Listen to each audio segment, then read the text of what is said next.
Good evening, magandang gabi mga kababayan ko, Pilipinos, mga kaibigan ko dito po sa Nick Talk, The Real Talk with Nico. And as I promised earlier, kanina during my blogging early this afternoon, na I was sharing with you some footages, live footages, the activities dyan po sa Hong Kong, no? Wherein si former President Rodrigo Roa Duterte went and thanked ang mga Filipinos, overseas Filipino workers for their solid support to him and to his party, ang PDP Laban po. From since the beginning, he ran as president in 2016 hanggang ngayon po, may suporta, strong support coming from the overseas Filipino workers dyan po sa Hong Kong and other overseas Filipino workers sa iba-ibang nasyon. So, today, Sunday, March 9, as early as 9:30, umpisa ang programa dyan po sa Hong Kong, sa Southern Stadium, no? Sa Hong Kong, and nandun po si PRRD or President Rodrigo Roa Duterte to thank personally ang mga supporters, ang mga Filipinos dyan sa Hong Kong. And nakita natin po ang daming tao and very, sabihin natin, excited ang mga Filipinos po to welcome ang former President, si Rodrigo Roa Duterte, this morning. And the program lasted until almost 5 p.m. po. No? I was thinking that program today started at 9:30. It will last until maybe late in the afternoon or early in the evening. But it was concluded before 5 o'clock, and very, very touching po. Very touching po ang speech ni Digong. Ang speech ni Digong, and excited, and ang mga tao doon po, or mga Filipinos doon, were very happy to welcome, to meet si Digong po, ang former president of the Philippines, and now aspiring to be again the mayor of Davao City dyan sa Pilipinas. As I promised earlier that I'm going to do another blogging today, this evening po, so at least I will be able to share with you some footages on the speech of Duterte, and you can see for yourself po, based on the footages that I'm going to share with you now, na paano po ang ang senaryo, no? Ang atmosphere during the Thanksgiving rally or gathering held in Hong Kong. And to start with po, no? I will be sharing with you with these footages, and then I'll try to give some reactions po, no? Reactions po. And hopefully, ang mga kaibigan natin, mga countrymen natin dito po sa Malaysia, particularly dito po sa Sabah, and very specific, dito po sa, sabihin natin, the only city in Sabah, ang Kota Kinabalu City po, no? Mga kababayan ko, you will be able, now that maybe you're eating or taking your dinner, you will be able to see also po and know the updates regarding what happened dyan po sa Hong Kong. And of course, this program is also dedicated and meant to all the overseas Filipino workers, and not only in Malaysia, but also in other parts of the world. And of course, dedicated din ito pong programa ko po para sa mga senior citizens natin and mga migrant Filipinos po all over the world, no? Sa iba-ibang bansa or nation sa mundo po. And of course, sa mga countrymen ko, mga kababayan ko dyan sa Pilipinas. Thank you for watching, and I hope you are going to enjoy this mga footages that I'm going to share with you. Okay, to start with, I will share with you ang speech, the first portion of the speech of Duterte or FPRRD dyan po sa Hong Kong. Let's listen to this po. Let's listen to this speech of former President Rodrigo Roa Duterte. Hold on po, nandito. Let's listen to this. Hold on, ha? Okay, we'll make it, paano? Okay na ba yan? Alright. Sa inyong lahat. Notice po ang crowd, ha? Many of them are crying.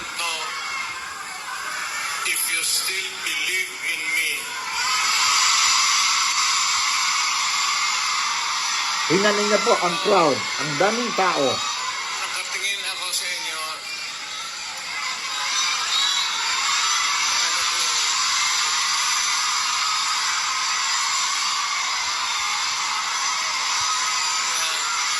Dapat magkita-kita tayo Tingnan niyo doon po, sa some are ating crying. bayan. Kaya lang sa sitwasyon natin ngayon, kailangan talaga pupunta tayo sa ibang bayan maghanap buhay. Pero sa akin, the fact that malayo kayo sa pamilya ninyo, eh,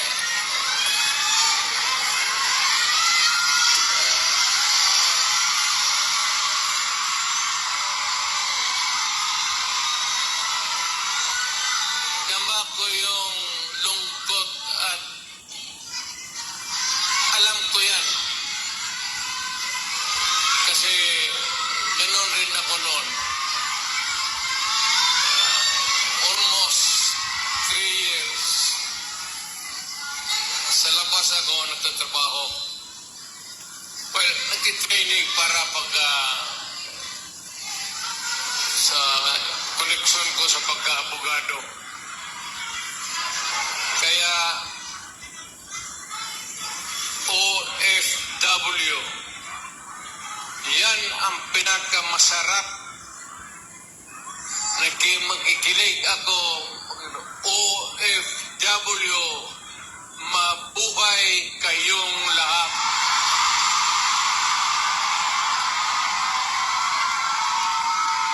At ang mundo dapat magpasalamat na merong mga Pilipino na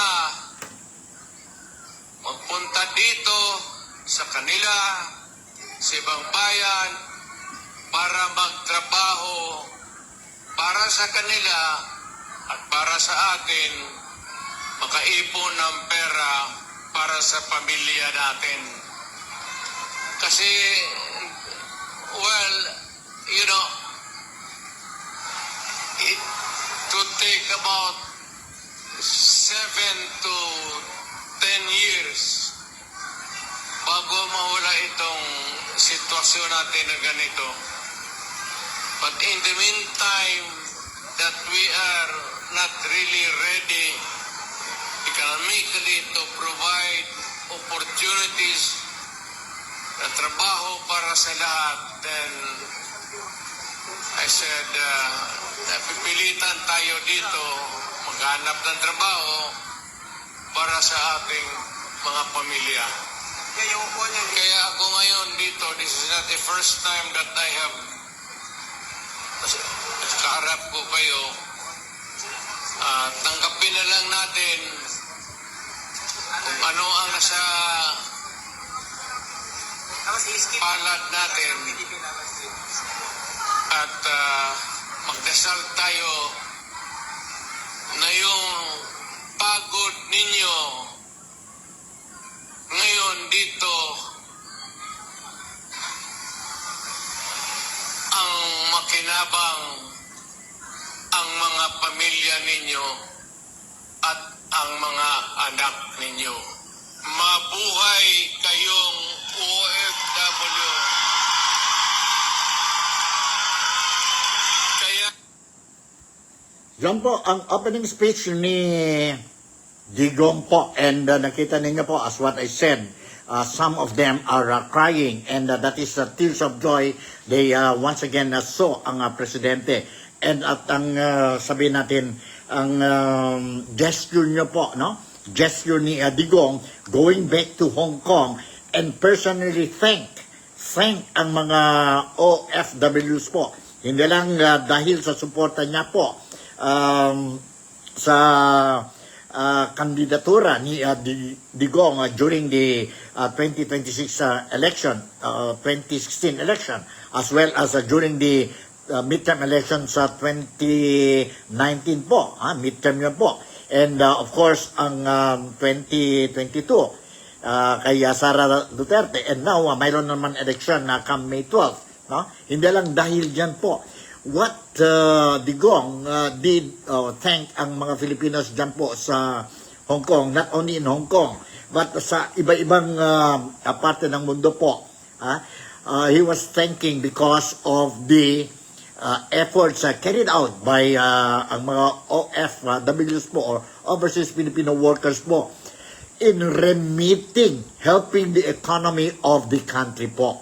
Yun ang sabi ni Digong. Hindi lang dahil sa kanya, he won in the election, or ang mga kandidato niya nanalo sa election po, kung hindi dahil po ang efforts ng OFWs po, ang modern heroes, which he described modern heroes po, no? How they help the economy of the Philippines.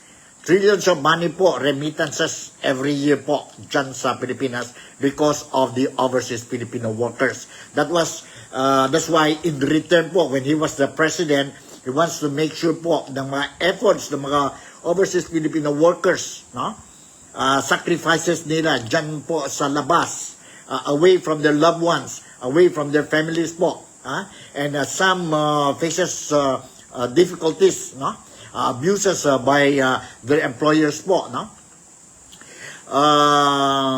That is the reason why si Digong was very strict during his time sa war on drugs. Kasi nakita niya po, once a family, one of the family members will be hooked sa illegal drugs po, then the entire family will be affected po. And during his time as the president, ang illegal drugs activities, no? Really tremendously dropped because of his sincere efforts to make sure that this will be sabihin natin wiped out, if not totally reduced po, no? If not totally reduced, wiped out from the Philippines. Pero 6 years lang siya po, and he didn't manage to do that, but nakita natin po ang resulta ng efforts ni Digong. And we were hoping that itong administration ni Ferdinand Bongbong Marcos Jr. will continue his efforts as promised by Bongbong Marcos, or the aspirant to be the next president last 2022 presidential election po. But it did not come true po, no? And kaya nga po, now, although whether you say it directly or indirectly, nandyan siya sa Hong Kong po, because of the midterm election come May 12, no? Parte din yun po ng mga kampanya po. But the main reason why he went to Hong Kong is to personally again thank ang mga overseas Filipino workers for giving support to him and to the Duterte's family, as well as ang mga kandidato ng PDP Laban, which Digong is spearheading now for the May or midterm election come May 12. Yon po. And I don't know if you notice also po, ang mga tao, some of them are crying po.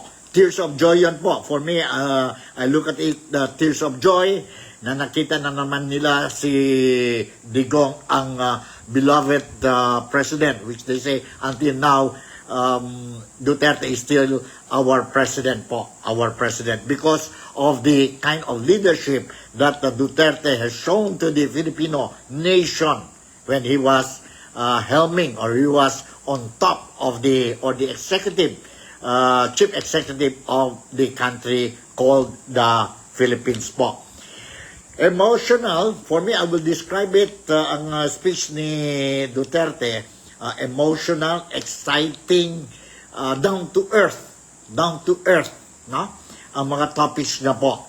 But despite of being serious, as always, ito si Duterte po, known na siya po for to cut the monotony. No? He will always crack jokes po during his speech, which a lot of Filipinos po, they love the style of Duterte. But unfortunately, some other group of individuals, they took it differently. Some are saying, sobra na, abuso na yon ang mga jokes ni Duterte. Some jokes, they are taking it as a seriously po, no? Serious issues, which it should not be taken that way.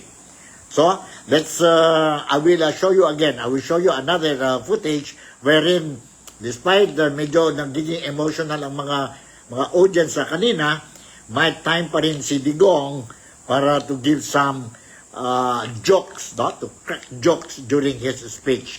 Ito po ang sabi natin ang continuation ng speech ni Digong po dyan sa Hong Kong. Let's listen to this. And kayo na bahala maghusga po, no? Hold on, ha? Lumigaya kayo. Hold on. Andito po. Let's listen to this.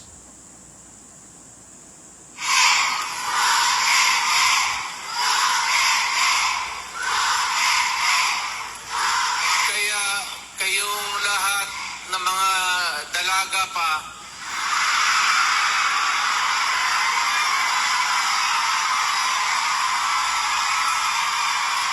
ilan ba kayo? Matagal pa naman ako dito, isang buwan pa. Pakasalan ko kayong lahat para lumigaya kayo at magkaroon ako ng maraming pera. Ito sabihin ninyo, hindi ako nagbubula, ha?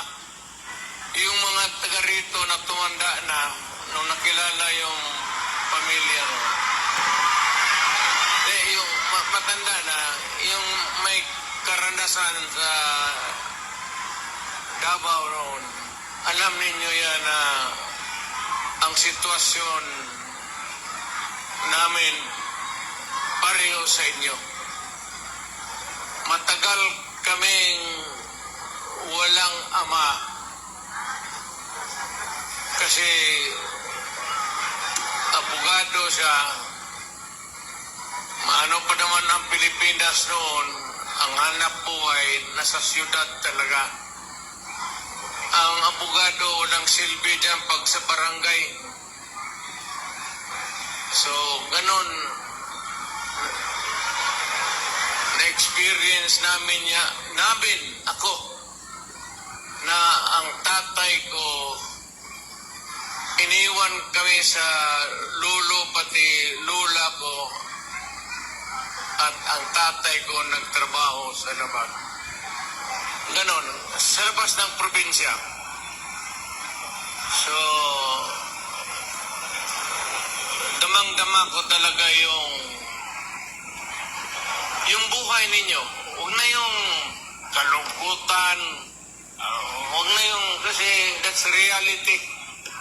Ginusto mo natin sa hindi, kailangan talaga maghanap buhay. So, huwag na masyado yung mga sentimental na ano. Basta dito, punta tayo dito, nagtrabaho. At nandito kami, pinsan, napasyal ako, kasama ko ang anak ko. Saan ba si...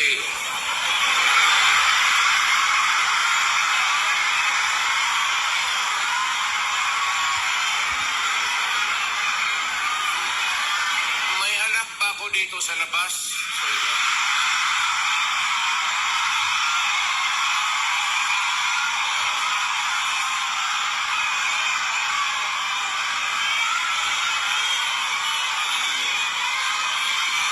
Sobra naman yung 5. Pagkalam ko 2. Yan po. ang biro ni Digong po. Ganon talaga ang style niya.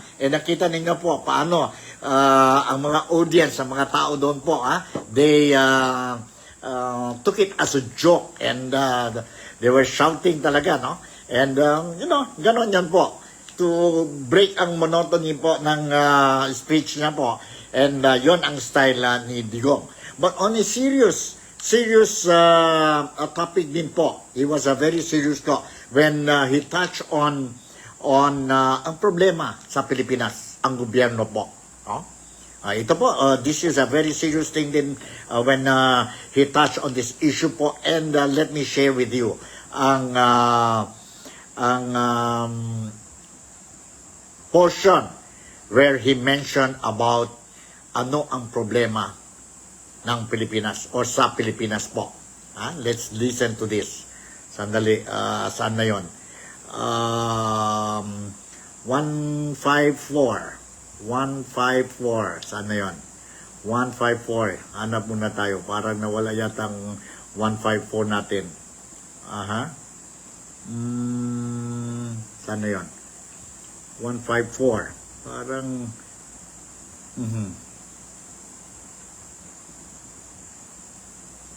Hold on, Saan na yun? I cannot find it anymore. 154. But anyway, sige po, tuloy natin po. Another footage I will share with you po. Ano ito? Itong ano ba ito? Sandali,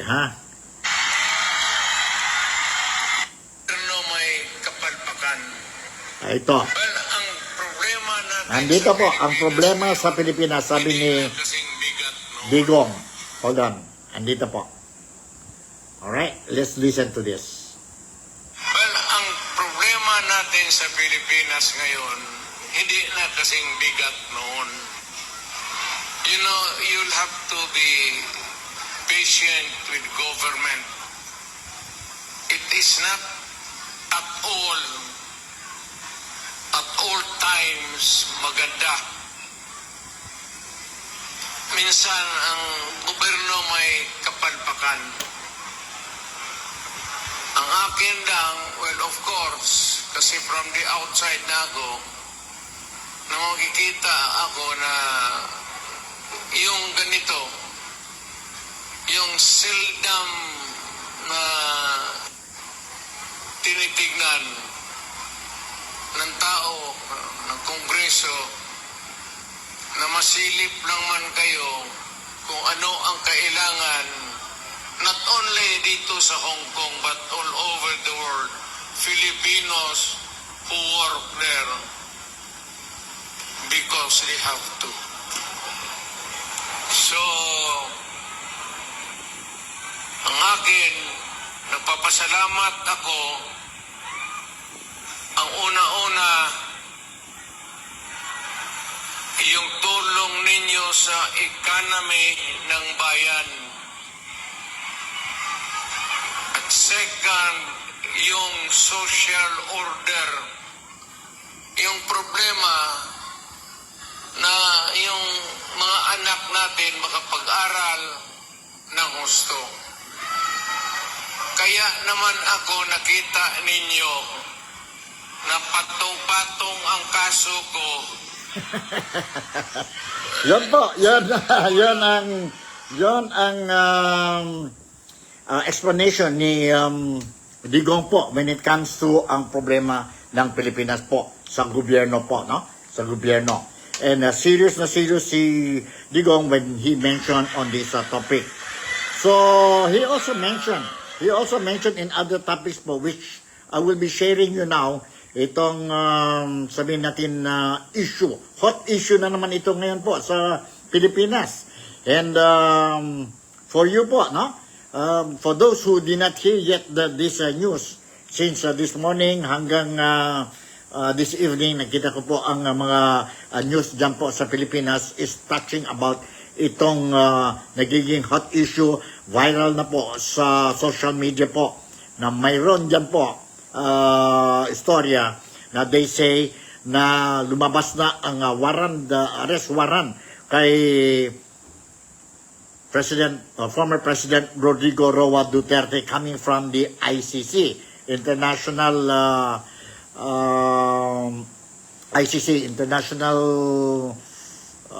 Court, what? I forgot, sorry. Nandito na yan sa International, alright, ICC po, no? So, ito ang notisya, lumabas po, and it is fake news po, it is not true. Hindi lumabas ang warrant or arrest warrant kay Digong, kay Digong po. In fact, ang gobyerno mismo natin po, ang gobyerno mismo ng Pilipinas, they also announced na hindi pa lumabas ang sabihin natin arrest warrant or warrant of arrest kay Digong, no? Kay Digong. Pero yun na po, that is the issue now dyan sa Pilipinas, and we just want to make it clear again sa publiko na walang katotohanan yun po ang issue na lumabas na ang warrant of arrest kay Digong. And si Digong also mentioned this in his speech. In passing lang po, no? And sana lang po, don't believe, hindi yung totoo po na may warrant of arrest na si Digong. I will be touching more on this warrant of arrest kay Digong. Itong fake news na ito is not true. Misinformation ito po, no? My next episode tomorrow po, I will be touching on this, and I'll get some footages and some more details regarding this issue. In fact, if you see mga bloggers dyan sa social media, like si Atty. Trixie was explaining, hindi yon na warrant of arrest, it was another issue yon po, no? Na may nag-issue ng arrest warrant sa mga individuals by a court, local court po dyan sa Pilipinas po. But it is not about Duterte. It is not about Duterte. Ang bilis na po, no? Sino kaya yung nagawa yon misinformation news lumabas po, no? Sa Maynila, and it became viral po sa social media ngayon na may warrant of arrest na daw po. And it came to the attention, to the ears of Duterte po, no? Kasi ang istorya dyan po na si Duterte left the country, I think March 7 po, in preparation, papunta na dyan sa Hong Kong dahil may Thanksgiving a rally or program or gathering today po. Pero may mga istorya na po na he escaped from the Philippines po dahil itong warrant of arrest. Ganun ba yun? Sino kaya yun po? Si Duterte naman, ang grupo naman Duterte is doing this fake news, or sino po? We don't know. We don't know po, no? At sana they should stop. And very clear talaga po, ang gobyerno, ang Marcos administration already clarified that they not receive such thing as arrest warrant for Duterte coming from the ICC. In fact, what they are saying, or the palace or Malacanang is saying that in the event there will be an issue of warrant of arrest for Duterte by ICC, International Criminal Court, no? ICC International Criminal Court po, the government is ready to assist po, no? Kung mayroon talaga, and then sa Interpol may notice din, then walang choice ang gobyerno ng Pilipinas but to extend assistance to serve itong warrant of arrest or arrest warrant kay Digong. Now let's listen to this issue wherein si Digong mismo or former President Rodrigo Roa Duterte during his appearance in Hong Kong Thanksgiving rally, he also mentioned about this thing. Now let's listen to PRRD regarding itong issue. Let's listen, and I'll give you full screen po para klaro mag-listen ko. Hold on, ha? Full screen tayo po. Mag-full screen tayo. Sandali. Okay, mag-full screen tayo para klaro mas disente. Hold on. Sa totoo lang, baka ang balita ko may warrant daw ako pag...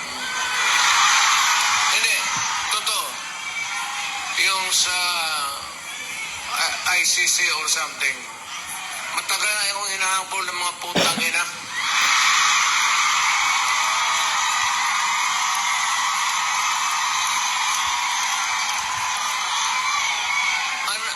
Ano man ang kasalanan ko, na ginawa ko man ang lahat sa panahon ko para may konting katahimikan at mapayapa ang buhay ng Pilipino. Ang problema nito, ewan ko kung ang tingin ng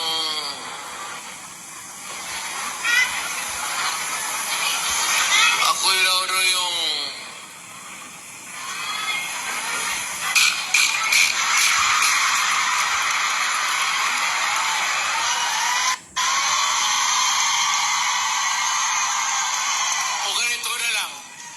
ganito na lang. O sasabi ko, assuming na totoo talaga yung naririnig ninyo, bakit ko ginawa yan? Para sa sarili ko? Para sa pamilya ko?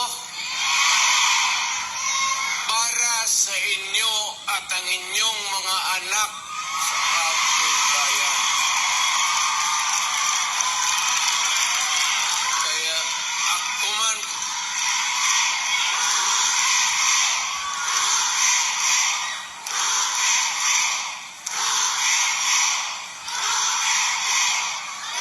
ang hihiling ko na lang sa inyo, total, kung ganito man talaga ang swerte ko sa buhay, okay lang, tatanggapin ko yan. Wala tayong magawa eh. Hulihin tayo, kung ikulong tayo. Kaya lang, in the meantime, mag-contribute kayo, maski $5, $10, para paglabas ko sa presuhan, pagawaan ninyo akong monumento katabi ni Rizal. Si Rizal may hawak na libro eh.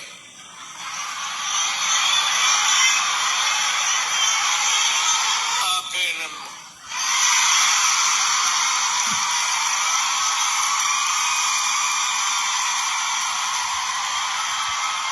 bakit?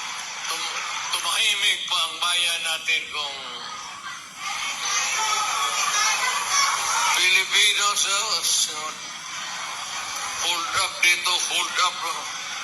Wala nang ginawa ko ini. Tayo mga ayaw ng gulo, napipilitan tayo to confront evil because nandyan sa harap natin. Sino ba naman gustong pumatay? Putang inang yan.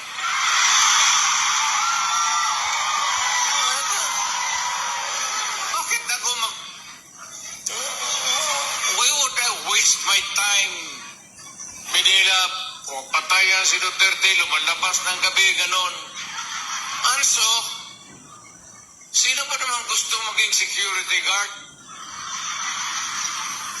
Na ang kinuha ko law. So, but, siguro sa trabaho, saka sa, alam mo sa gabi, diyan rin lumalabas yung mga masasamang tao. At diyan rin lumalabas yung nakakatakot na magandang babae sa buong bayan.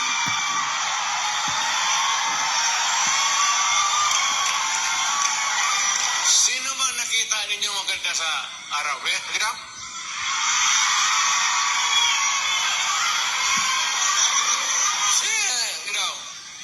Sa araw. Yung nagtatrabaho, pati ng market, namamalengke. Pero pagkagabi, makita mo, lumalabas, mga anghel, gising na. Ang mga demonyong putang inatulog na.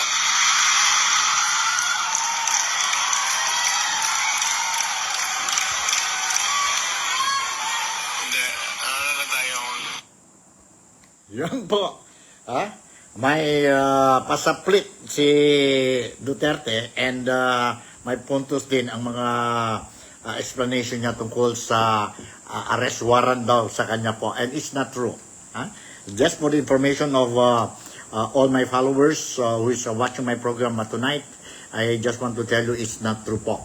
Walang official announcement made by the International Criminal Court or ICC, and wala din official document na given to the Philippine government po when it comes to the arrest warrant of former President Rodrigo Roa Duterte. In other words po, there is no basis talaga itong istorya being circulated ngayon po sa Pilipinas as well as dito po sa social media platform. So you don't believe on that thing po. There is no basis, nothing. Tiada. In Malay we call it tiada po. So, ganun po ang style ni Duterte during the Thanksgiving rally or a gathering held in Hong Kong this morning and afternoon po, and it ended up almost 5 o'clock na po, and after that mayroon na sila photo sessions po, no? Photo sessions. Ang dami mga tao attended this gathering, and nakikita natin po from the body language, from the faces of the participants or audience po, masaya sila po to meet overwhelmingly. They met itong si Duterte and party, ang mga kandidato ng LDP po. Sila, nakita ko kanina si aspirants, mga senatorial aspirants, si Jimmy Bondoc, where he also sang 3 songs po para sa audience, and then nakita natin ang speech ni Bongo, ni Philip Salvador, mayroon din na si Dante Marcoleta, si Richard Amata po, and then recorded speech ni De La Rosa, and then may representative din talking, representing si Pastor Kibuloy po. And nakita din natin po, nandyan si Ruben Padilla, Senator Ruben Padilla. And of course, nandyan din po si, sabihin natin, Vice President Inday Sara Duterte, which I already shared with you ang clippings ni Inday Sara Duterte. So, ang daming tao, in fact, not everybody managed to get inside that stadium po, no? Karamihan pa, marami pa rin po nasa labas, and they stayed hanggang natapos po ang programa ni Digong po, no? After or shortly before 5 o'clock in the afternoon. Now, lastly, I will show you ang concluding or ending speech ni Digong po. Let's listen to this po, ang speech ni Digong towards the end po, conclusion na po ni ang speech ni Digong. Let's listen to this. Hold on, hold on. Ito po, mag full screen ulit tayo po para sa inyo. Alright? Hold on. Maganda po ang ending speech ni Digong. Ni Digong po. Let's listen to this. Hold on, paano ba ito? Hold on. Let's listen to this. Okay. Seriously now, ano pa ba ang dapat ninyong malaman? Well, one is that we're trying really to improve the governance of the country to help. Lalo na kayo who are here working, sending the remittances, the money to make your family stronger. I would encourage you to, number one, pray to God that you will persevere. Hindi naman tiis, pero yung mag-persevere ka sa trabaho ninyo. Kasi pag ako, kung hindi na mayor, mag-apply na rin ako dito sa Hong Kong. Hindi man ako magkaya magtrabaho ng bagahe, kaya wala makilala sa akin. Just pray to God and rest assured that we are doing everything we can to really improve our country.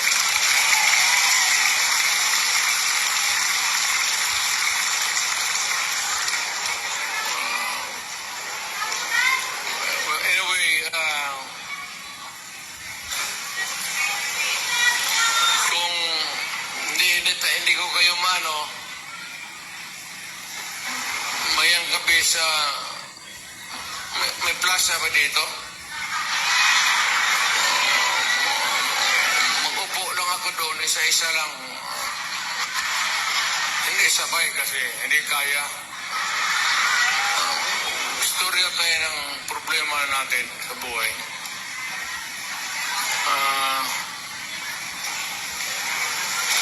Ano ba problema ninyo?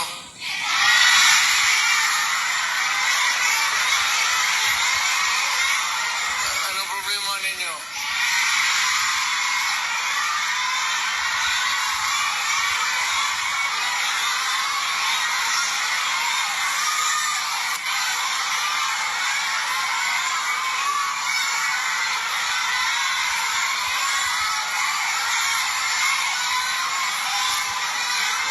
Hindi, kayong, hindi ako nagbibiro ha, hindi ako nagpapatawa. Kayong may mga asawa, keep your faith in the marriage.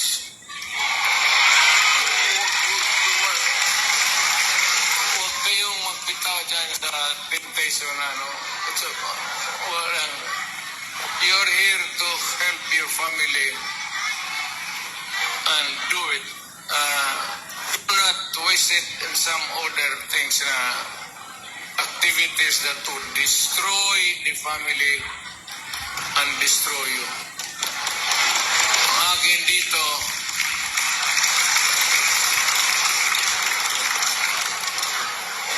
dito, punta lang ako from time to time. Pero kung kailangan talaga ninyo, hindi ako nagbiro ha.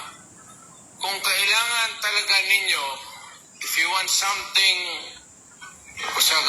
brought to the attention of the authorities here in Hong Kong, whatever it is, problem, makausap natin, I am willing to do it. Malapit lang naman, it's 1 hour 30. Hong Kong and Davao City are equidistant.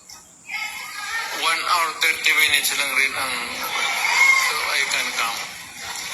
Kung ano lang, huwag kayo pabigla-bigla. Huwag kayo mapabigla-bigla. Kung hindi mo kaya, sino bang yung leader ninyo? Kung hindi ninyo kaya, paski anong klase yung problema? Kung hindi na ninyo kaya, tawagan ninyo ako.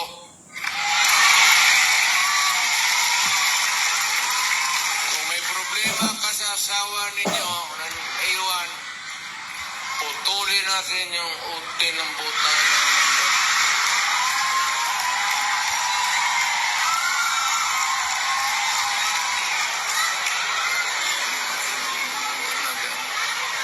Basta nandiyan lang ako sa Davao. Matagal ako nagserbisyo. I started as a prosecutor. I was doing trial work in court. Then vice mayor for the longest time. Alam ko ang basta alam ko. Okay na to.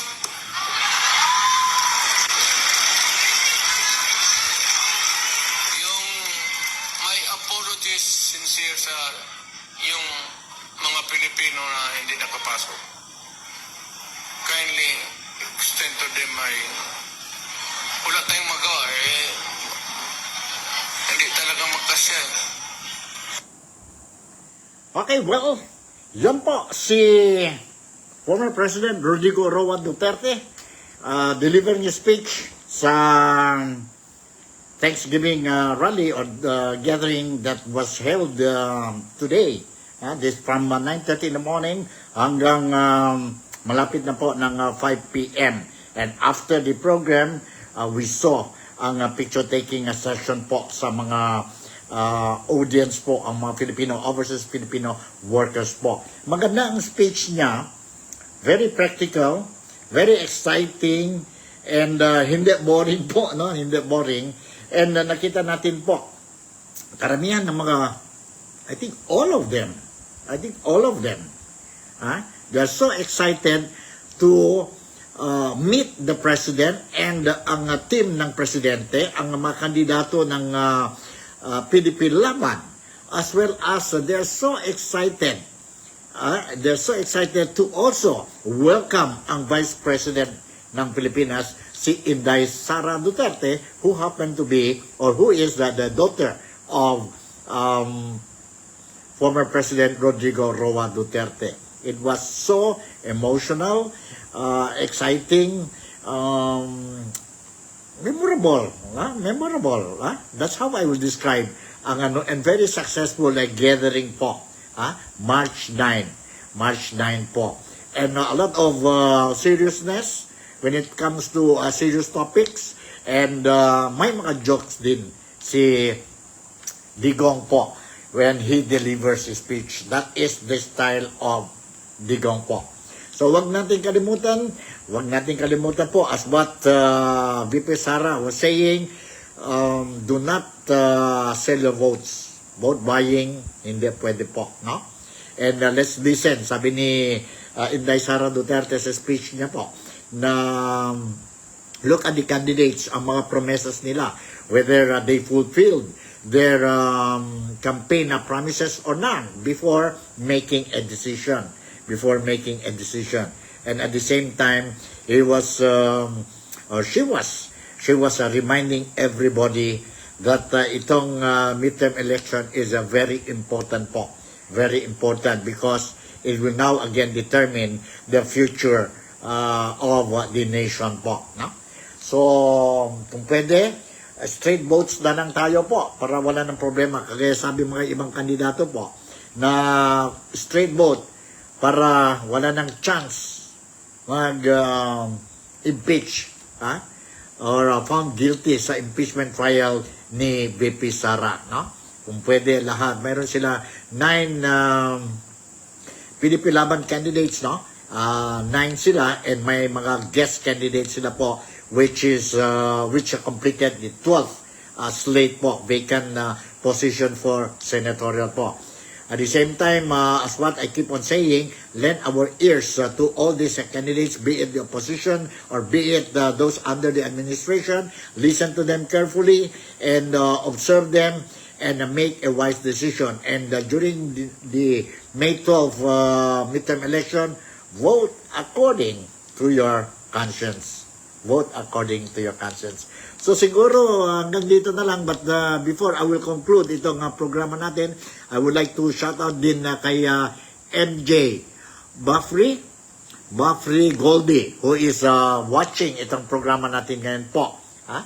Tonight, March 9, Sunday. Okay, hanggang dito na lang, and hope this Monday, bukas, hanggang Friday po, you will do your level best sa mga trabaho ninyo po. Make sure that we do our job properly para ang mga employers natin po, ang mga bosses natin po will be very happy with us. And once they are happy with us, hopefully you will get promotions or maybe salary hike. Ganun ba yan?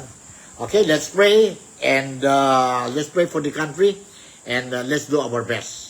Good luck to each and every one of you. Once again, Sinica Fabian would like to say thank you very much for making me a part of your day today. Malaysia, Sabah, the Philippines, God bless us all, I love you and see you tomorrow. Bye.